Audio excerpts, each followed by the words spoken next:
के माध्यम से समाज सेवी दीपक बाली ने किया काशीपुर की जनता से व्यवस्था परिवर्तन का वादा। बीते रोज दिल्ली में आम आदमी पार्टी के राष्ट्रीय संयोजक और दिल्ली के मुख्यमंत्री अरविंद केजरीवाल के समक्ष आम आदमी पार्टी का दामन थामने वाले काशीपुर के प्रसिद्ध उद्यमी और समाज सेवी दीपक बाली ने काशीपुर में आज प्रेस से रूबरू होते हुए काशीपुर की जनता से प्रेस के माध्यम से व्यवस्था परिवर्तन का वादा किया। नव भारत समाचार काशीपुर उत्तराखंड से कुंदन शर्मा।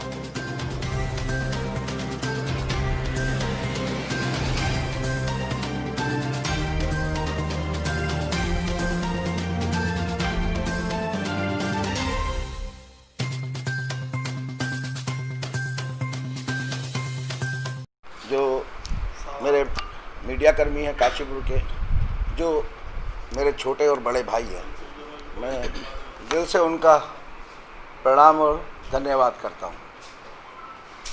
आपसे मैं इसलिए शुरू हो रहा हूं कि आपका धन्यवाद और प्रणाम इसलिए है कि 25 से 30 साल के मेरे जीवन में जो जो पड़ाव आए वो आप लोगों की मदद से ही पूरे होते गए। आप लोगों की मदद के बिना कभी कुछ संभव नहीं रहा।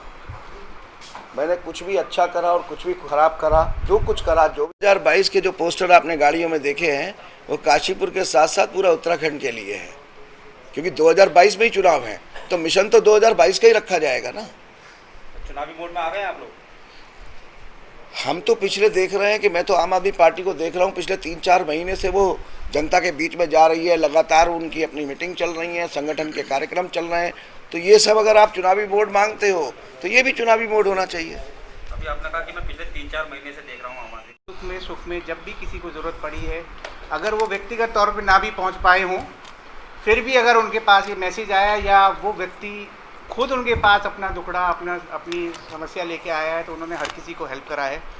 ऐसे दीपक बाली जी, कल अरविंद जी जो हमारे राष्ट्रीय संयोजक हैं, अरविंद केजरीवाल जी, माननीय मुख्यमंत्री दिल्ली सरकार, उनके अब चूँकि आप राजनीति में आ गए हैं तो इस मांग को लेकर आपका क्या? मैं सिर्फ अपनी बात को 2 मिनट के अंदर ख़त्म करके और उसके बाद आप लोग जो मुझसे पूछना चाहेंगे पूछिएगा।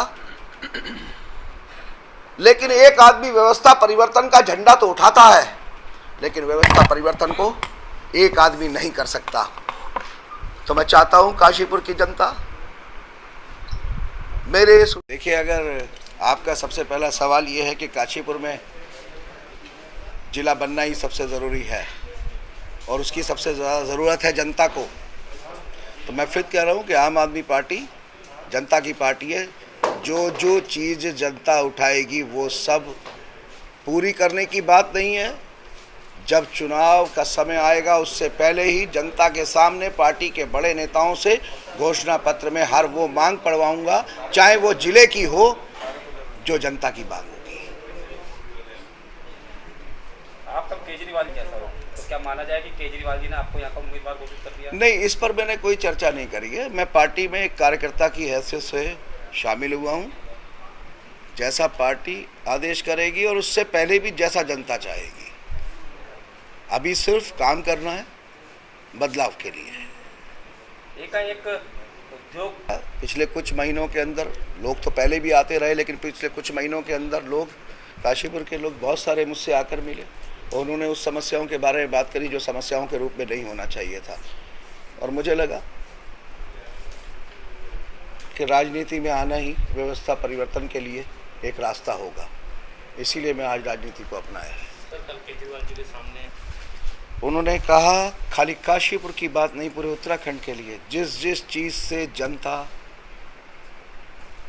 परेशान है और जो जनता की ज़रूरत है और जो जनता के अधिकार हैं, उन सब को पूरा किया जाएगा आम आदमी पार्टी की सरकार बनने के बाद।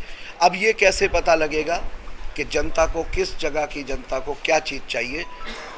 बहुत जल्दी आप देखेंगे जन संवाद कार्यक्रम पार्टी शुरू करेगी, जिसके द्वारा जो जनता की समस्याएं, जनता की ज़रूरतें हैं, वो उनको अपने घोषणा पत्र में रखेगी, जो एक प्रदेश का घोषणा पत्र होगा और एक हर विधानसभा का घोषणा पत्र होगा। उसमें जनता द्वारा उठाई हुई मांगें और समस्याएं वही रखी जाएंगी और उनको पूरा किया जाएगा। आपका जन काशीपुर में मेरी बात सिर्फ इतनी सी है कि मंदिर जो काशीपुर का है वो मेरी भावनाओं से जुड़ा हुआ है। जब मैं उस मोहल्ले में रहता था, टांडा उज्जैन में। तो वहाँ जो मंदिर कमेटी है वो उसमें कोई भी, एक तो टांडा उज्जैनी आप जानते हैं कि बहुत ज़्यादा आर्थिक रूप से मजबूत लोगों का मोहल्ला नहीं रहा, तो उस मंदिर की जो कमेटी है वो सब बहुत आर्थिक रूप से कमज़ोर लोगों की कमेटी है। लेकिन ना उन्होंने मुझे छोड़ा पिछले 25 साल में और ना मैंने उन्हें छोड़ा कभी 25 साल में।